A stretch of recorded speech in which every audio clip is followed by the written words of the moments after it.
Good evening, ladies and gents. Today I bring you a match against SirDwarfFlark from the Smoke and Battle Finder. And as you can probably tell from the team preview, this is an RU match. I thought I'd bring along a couple of favourites from NU, and I was trying the whole Toxic Spike Venoshock thing still, so I thought if I bring along Haunter, I can sort of pair it up with the defensive Quillfish to have the Toxic Spikes. And then Flareon, I just needed a fast fire type, so I thought, okay, I'll bring Flame Charge Flareon and that'll do, right? RU Pokemon, I've got Quillfish, Cryogonal, Galvantula, and another one. Absol, yeah.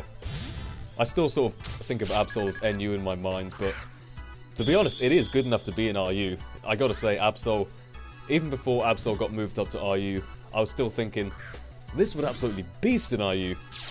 Such a great Pokemon. So, first turn, I don't know if I can actually O-Comb with an Ice Beam, so I just go ahead and switch to my Quillfish. Looking back, I probably could have.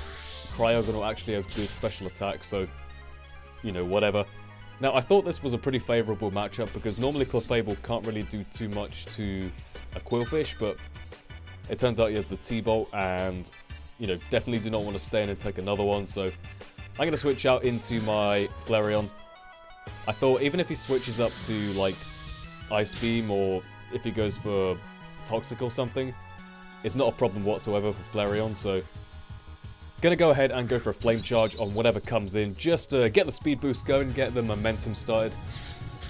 Now Flareon here, I kind of thought the mentality behind this is, if I can get up a Flame Charge, you know, not only is Flareon gonna do some serious damage to whatever comes in, it's also got the potential to pass it off to Haunter, or I guess Galvantula could benefit from it as well. Because I'm running a...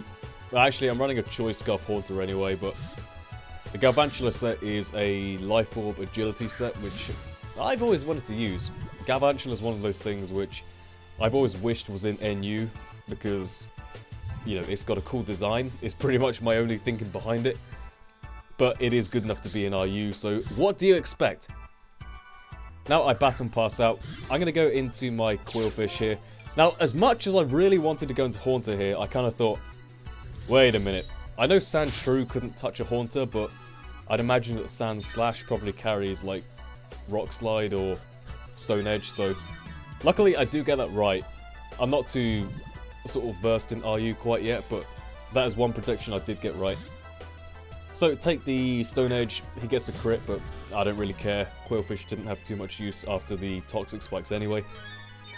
Now I go to Haunter expecting the Rapid Spin, so I do get that prediction right, luckily.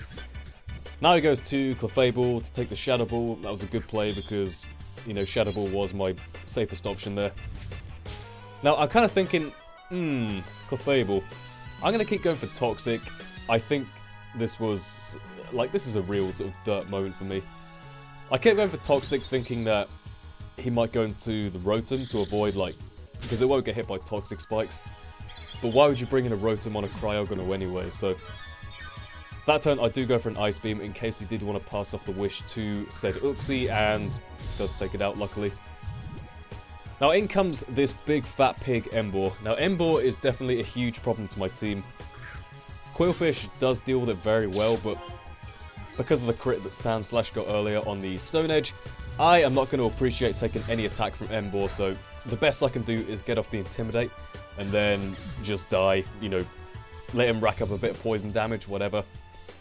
Now here's probably the worst play of the match. I go into Flareon thinking that Flareon is faster, but as it turns out, I think they have the same base speed, and I'm Adamant Nature, so either I was risking a speed tie, or he's got Jolly Nature, because I think in his narration he said it was banded, so I did assume that to start with, but could have been a speed tie, could have not been, I don't know. In any case, I lose Flareon there. Now I'm going to bring in my Haunter, go for a Venoshock because I don't see any reason not to. I mean, he could bring in the Rotom, but I can't imagine him wanting to do that on a potential Shadow Ball.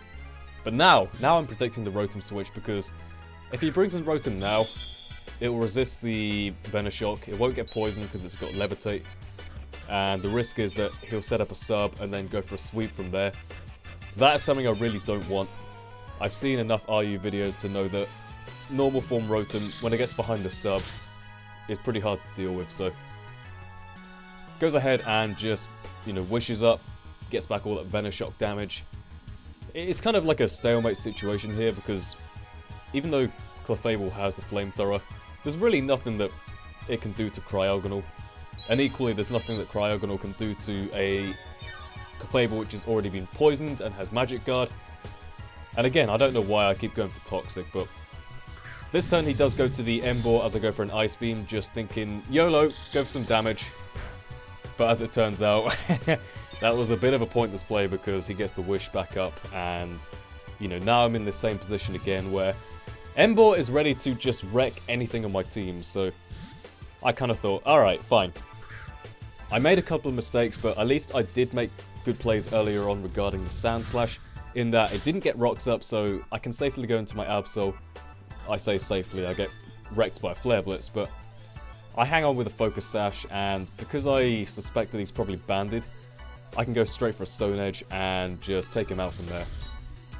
I do get a crit. I don't know if that mattered or not, maybe depending on his HP investment and whatnot, but this is my Hone Claws Absol, by the way. A lot of you guys wanted to bring back the Absol, and here he is in full form. Unfortunately, I predict either Will-O-Wisp or Sub here, so I don't go for Sucker Punch. That would have been epic, because I could have taken out this, and then... Okay, Sand Slash probably would have walled me, but I could have potentially taken out the rest of his team. Don't know. Unfortunately, Absol goes down. Now he brings in the Sand Slash. Now, I go into Galvantula here, because I kind of figure I can Oko this. And I don't think Sceptile or Clefable can Oko Galvantula, so even if he switches, I can hopefully take them out as well. So in comes said Clefable. I'm just going to go for that big PK Thunder and try and get some damage off. I don't expect it to kill. Clefable's a beast. Look at it. Anything big and puffy in the Pokemon metagame is bound to take any hits pretty well. Except Wigglytuff. Wigglytuff's terrible. Goes for Flamethrower. That does... almost takes me out, actually. I was kind of expecting that to kill me, but it does give me enough HP to where I can go for one more attack. I choose Bug Buzz because Thunder still has a chance to miss, even with the Compound Eyes. Take it out. That is absolutely great. Now I can bring in Cryogonal, and it doesn't really matter what he brings in because Sceptile can't Oko me even with a Specs Focus Blast, because I think I've had that tested before. I can go for an Ice Beam. That's going to do, you know, as you can see, a hell of a lot of damage. And I think all he has left after this is the Rotom, so to be honest, all I have to do is just take one more hit, hope he doesn't get a crit, go for Recover, and then it's basically Cryogonal and Scarfed Haunter versus Rotom. Whatever Rotom said it is, if it's Scarfed, that's fine, Haunter outspeeds anyway. So it's looking like I've pretty much got it in the bag, but let's see how it plays out. Sceptile goes down to the Poison. That's great. Cryogonal's looking at a pretty decent amount of HP. In comes the Rotom, goes for a T-Bolt. Not expecting it to do much because Cryogonal has like 1-3-5 special defense or something. And look at that, Ice Beam does over half. So at this point he does decide just to run because there's nothing he can do to Cryogonal, so that's fair enough. So that was a good game, SirDwarfFlark. Check out his side of the battle if you want to, that'll be in the video description. Also, a lot of people have asked me for sort of like an introduction beginner's guide to Pokemon battling, just for anyone who's never played competitively before, so I'm going to get on that pretty soon because a lot of people have been asking me for that, and to be fair, I am one of the newer players in the community, so being one of the guys who's just recently learnt, I feel like I can hopefully make a decent guide, so yep, keep an eye out for that, and with that being said, I'll see you all next time. Goodbye.